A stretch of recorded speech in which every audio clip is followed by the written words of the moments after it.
حضرت حنظلہ بن ابی عامر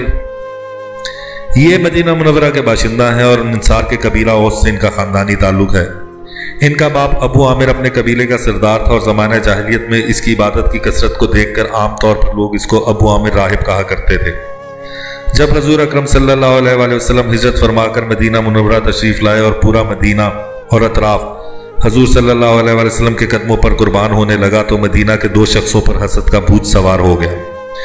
ایک عبداللہ بن ابی، دوسرے ابو عامر راہب۔ لیکن عبداللہ بن ابی نے تو اپنی دشمنی کو چھپائے رکھا اور منافق بن کر مدینہ ہی میں رہا، لیکن ابو عامر راہب حسد کی آگ میں جل بھن کر مدینہ سے مکہ چلا گیا اور کفار مکہ کو بھڑکا کر مدینہ منورہ پر حملہ کے لیے تیار کیا۔ چنانچہ 3 ہجری میں جب جنگ احد ہوئی تو ابو عامر کفار کے لشکر میں شامل تھا اور کفار کی طرف سے لڑ رہا تھا، مگر اس کے بیٹے حضرت حنظلہ رضی اللہ تعالیٰ عنہ پرچم اسلام کے نیچے نہایت ہی جواں مردی اور جوش و خروش کے ساتھ کفار سے لڑ رہے تھے۔ ابو عامر راہب جب تلوار گھماتا ہوا میدان میں نکلا تو حضرت حنظلہ رضی اللہ تعالیٰ عنہ نے بارگاہ رسالت میں عرض کیا کہ یا رسول اللہ صلی اللہ علیہ وآلہ وسلم مجھے اجازت دیجیے کہ میں اپنی تلوار سے اپنے باپ ابو عامر کا سر کاٹ کر لاؤں،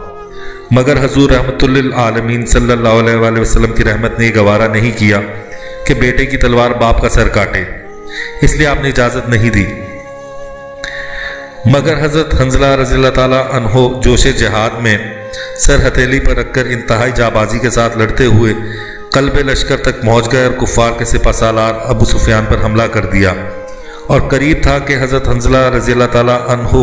کی تلوار ابو سفیان کا فیصلہ کر دے، مگر اچانک پیچھے سے شداد بن الاسود نے جھپٹ کر وار کو روکا